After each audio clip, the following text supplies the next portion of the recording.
Soft Logic Life සිත ගුරු ගෙදර පාඩම් කියලා දෙන රේඩියෝ පන්තියට පාර කියන්නේ. වේගයෙන්ම ක්ලේම්ස් ගෙවන ලංකාවේ හොඳම සෞඛ්‍ය රක්ෂණය Soft Logic Life. Soft Logic Life සිත ගුරු ගෙදර පාඩම් කියලා දෙන රේඩියෝ පන්තිය. අද ප්‍රවීණ දේශක දේවින්ද විජේකෝන් ආචාර්යතුමා සමග අපි ජීව විද්‍යාව ඉගෙන ගනිමු. හැම අවුරුද්දකම වගේ මේ ජීවීන්ගේ විවිධත්වය කියන එකකින් යම් ප්‍රශ්න ප්‍රමාණයක් ප්‍රශ්න පත්‍රයට එනවා. එතකොට මේකේ බොහොම සුලභව විභාගෙට ප්‍රශ්න අහන්න පුළුවන් රාජධානි කීපයක විවිධත්වය මතක තියාගන්න පහසු විදිහට අපි සාකච්ඡා කරන්නයි යන්නේ. ඒ යටතේ මම තෝරගත්තා ප්‍රොටිස්ටා රාජධානී විවිධත්වය සුළු වශයෙන් සාකච්ඡා කරන්න. එතකොට මේ ප්‍රොටිස්ටා කියලා කියන්නේ සැබෑ වශයෙන්ම පවතින කාණ්ඩයක් නෙමෙයි. මේක තරමක කෘත්‍රිම වර්ගීකරණ කණ්ඩායමක් කියලා හඳුන්වන්න පුළුවන්. අපි කියනවා එහෙම නැත්නම් මේක මේ බහුවංශික කාණ්ඩයක් කියලා සමහර තැන්වල සඳහන් වෙනවා. මොකද දැන් ශාක වර්ගය ගත්තත් සතුන් වර්ග ගත්තත් අපි කතා කරනවා ඒගොල්ලොන්ගේ පරම්පරා බොහොම අතීතයට යනකොට ආරම්භ වෙන්නේ එක් පූර්වජයෙකුගෙන්. එතකොට එක් පූර්වජයෙකුගෙන් ආරම්භ වෙලා ඒගොල්ලෝ තමයි වර්තමානයේ සමාජිකයන් බවට පත් වෙලා තියෙන්නේ. නමුත් ප්‍රොටිස්ටා රාජධානියේදී එක් පූර්වජයෙකුට වඩා වැඩි ගණනකින් මේ ජීවීන් සම්භවය වෙලා තියෙන නිසා බහුවංශික කාණ්ඩයක් විදිහටත් මේක බෙදන්න පුළුවන්. ඒ නිසා පොඩි කෘත්‍රිම ස්වභාවයක් මේ තුල තියෙනවා. ඒකට සමාජිකයන් ගත්තොත් බහුතරයක් ඒකසෛලිකයන්, මේ ඒකසෛලිකයන් එකතු වෙලා ඝනාවාස හදන අවස්ථා තියෙනවා. සමහර පිරිසක් ඒකසෛලික කියන තැනින් මිදිලා බහුසෛලික විශේෂ විදිහටත් දක්නට ලැබෙනවා. ජීවත් වෙන පරිසරය දිහා හිතුවොත් මිරිදිය, කරදිය, තෙතමනය සහිත පස තමයි බොහොම සුලභ වාසස්ථාන වෙන්නේ. මේකෙන් සමහර පිරිසක් පොතේ සහජීවී ආකාර විදිහට තවත් ජීව කාණ්ඩයක් එක්ක ඒගොල්ලෝ ගත කරන අවස්ථා අපිට දැක ගන්න පුළුවන්. ඊට පස්සේ පෝෂණ ස්වභාවය ගත්තත් මේ කාණ්ඩය එකතු කරලා හදාගත් එකක් නිසා පෝෂණයේ ඉහළ විවිධත්වයක් තියෙනවා. බහුතරයක් සමාජිකයින් ප්‍රභාස්වයන් පෝෂී, සමහරු විෂම පෝෂී. ඒ අතර අපි මේකේ හඳුන්වනවා මිශ්‍ර පෝෂී අයත් ඉන්නවා කියලා. ඒතර මිශ්‍ර පෝෂී කියන එකේ අදහස තමයි ප්‍රභාස්වයන් පෝෂී බව පෙන්වනවා. ඒත් එක්ක විෂම පෝෂී පෝෂණ රටාවනුත් තියෙනවා. ඒ නිසා මිශ්‍ර පෝෂී කියන නමිනුත් මේගොල්ලෝ හඳුන්වනවා. එතකොට ඒ තමයි පොදුවේ ප්‍රොටිස්ටා කාණ්ඩයේ ජීවීන්ගේ දක්නට ලැබෙන ලාක්ෂණික ලක්ෂණ. Soft Logic Life සිත ගුරු ගෙදර පාඩම් කියලා දෙන රේඩියෝ පන්තිය. අද ප්‍රවීණ දේශක දේවින්ද විජේකෝන් ආචාර්යතුමා සමග අපි ජීව විද්‍යාව ඉගෙන ගනිමු. මේ කාණ්ඩය නිරූපණය කරන විවිධ ජීවීන් කීප දෙනෙක් විශේෂ නිර්දේශයේදී හඳුන්වලා දීලා තියෙනවා. රූපාකාරව පොතේ මේගොල්ලෝ අඳුන ගන්න ඕගොල්ලොන්ට පුළුවන් වෙන්නත් ඕනේ. එතකොට මේ රේඩියෝ වැඩසටහනක් නිසා මම මූලික ලක්ෂණ ඕගොල්ලොන්ට මතක තියාගන්න පුළුවන් වෙන්න පැහැදිලි කරනවා. රූපීය ලක්ෂණ සහිතව නැවත වතාවක් වැඩසටහනට සවන් දෙන්න ඕගොල්ලොන්ට පුළුවන් YouTube අපේ channel එක හරහා. ඒ ඔස්සේ නැවත වතාවක් සවන් දෙන ගමන් මේ මම කියන කාරණා ටික වඩා හොඳින් ඔළුවේ රඳව ගන්න උත්සාහ කරන්න.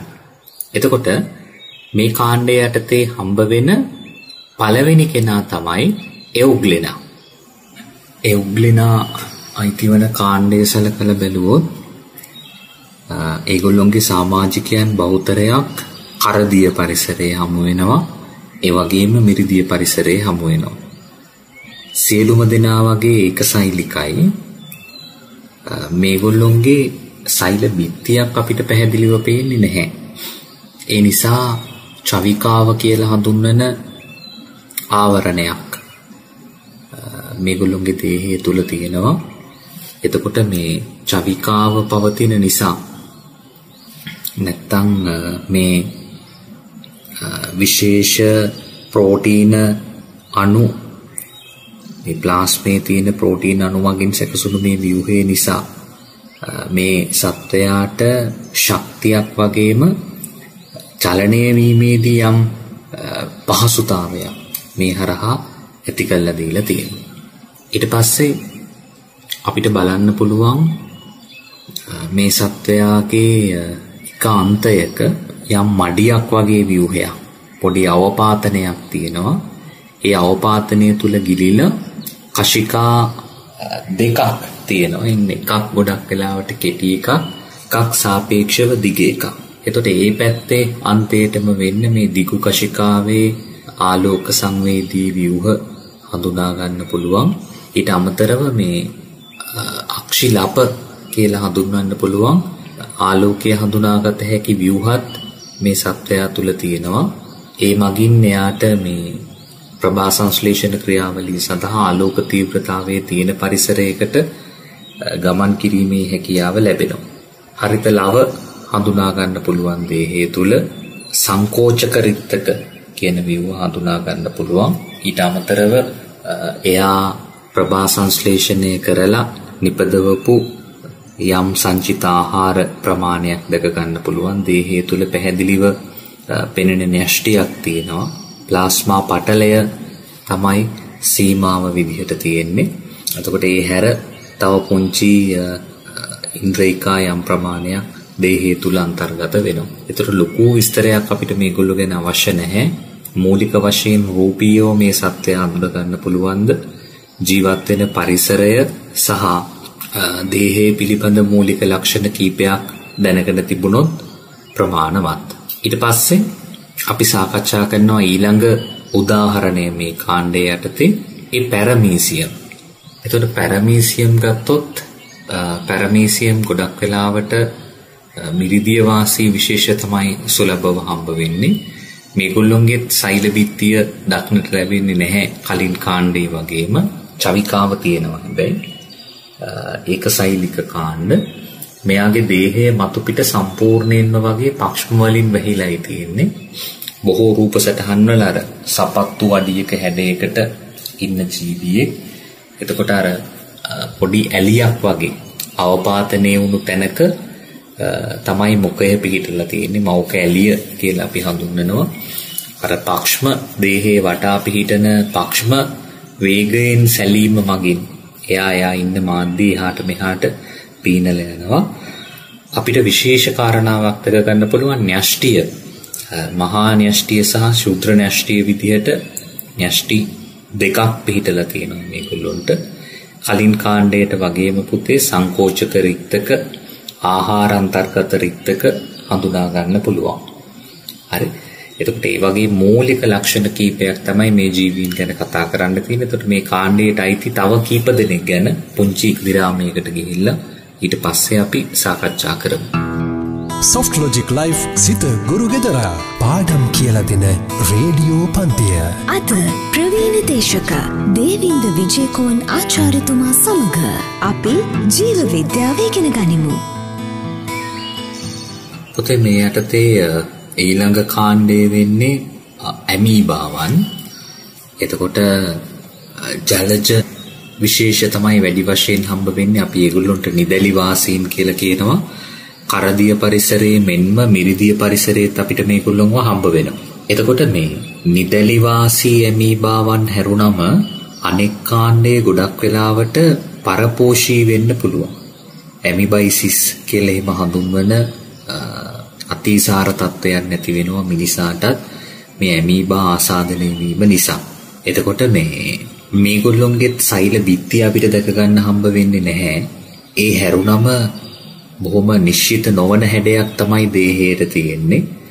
ඇමීබා කියනකොට ඒ කාරණාව ඔයගොල්ලෝ දන්නවා.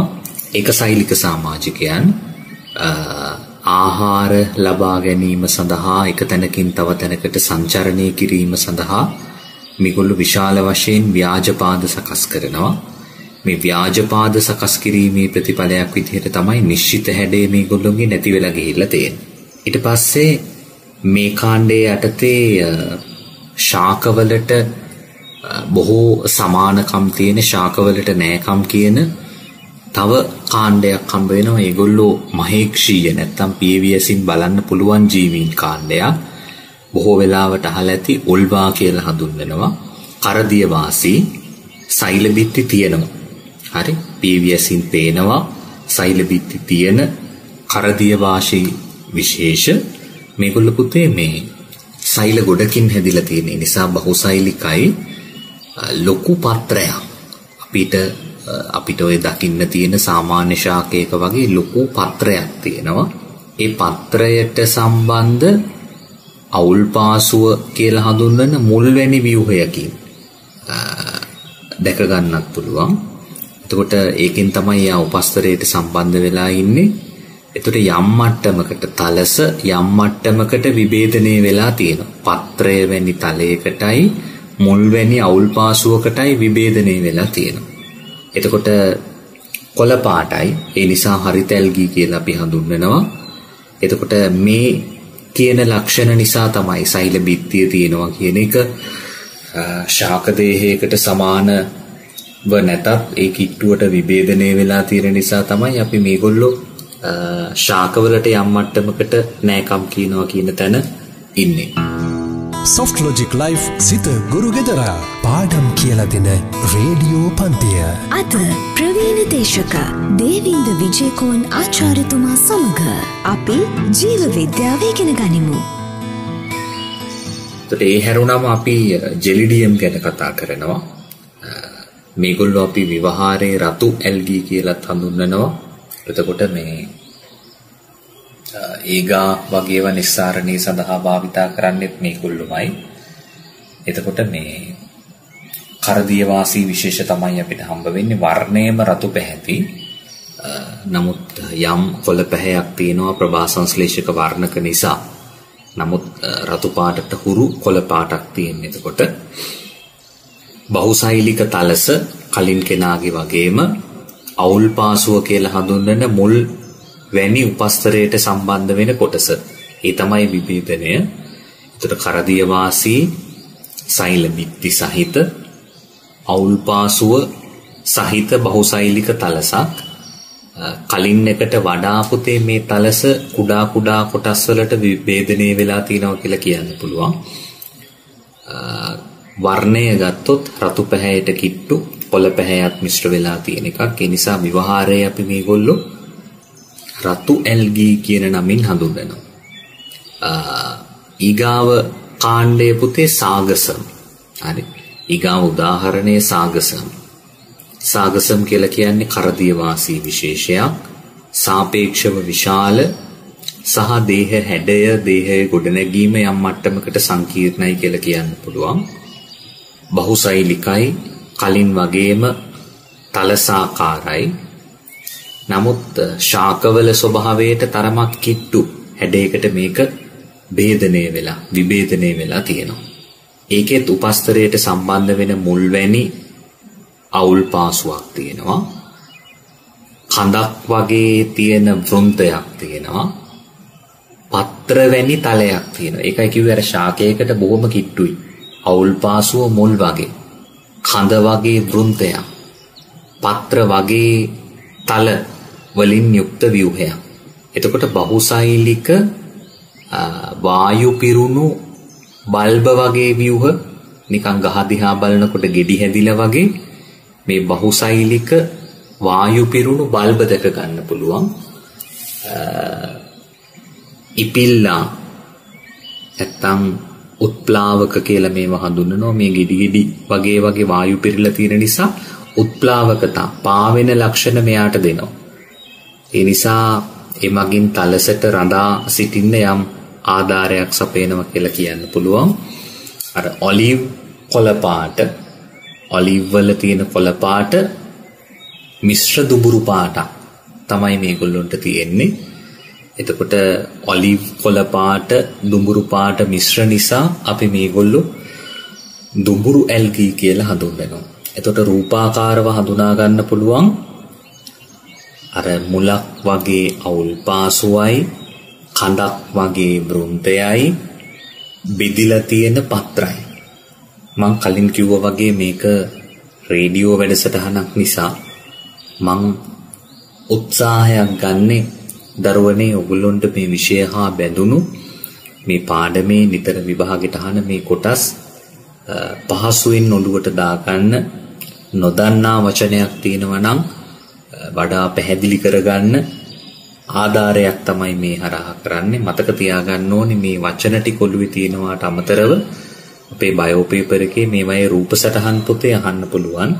ඒතර නිර්දේශිත ග්‍රන්ථවල ඔයගොල්ලන්ට අධ්‍යාපන දෙපාර්තමේන්තුවෙන් ලැබලා දීලා තියෙන මේවායේ රූප සටහන් අන්තර්ගත කරලා තියෙනවා. එතකොට හොඳම ක්‍රමය තමයි මේකට සවන් දෙන ගමන් නැවත වතාවක් අවශ්‍ය නම් සවන් දෙන්න පුළුවන් YouTube නාලිකාව හරහා එකතු වෙලා රූප සටහනටත් යම් අවධානයක් යොමු කරන ගමන් මේක බැලුවොත් විභාගේ දක්වාම මතක තියෙන හැඩයකට මම මේකේ පැහැදිලි කිරීම කරලා තියෙන බව වඩා හොඳින් ඕගොල්ලොන්ට තේරෙවි.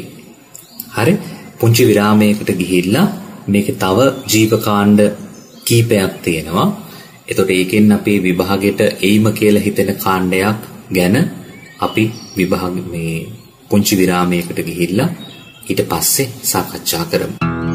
Soft Logic Life සිත ගුරු ගෙදරා පාඩම් කියලා දෙන රේඩියෝ පන්තිය. අද ප්‍රවීණ දේශක දේවින්ද විජේකෝන් ආචාර්යතුමා සමග අපි ජීව විද්‍යාව ඉගෙන ගනිමු.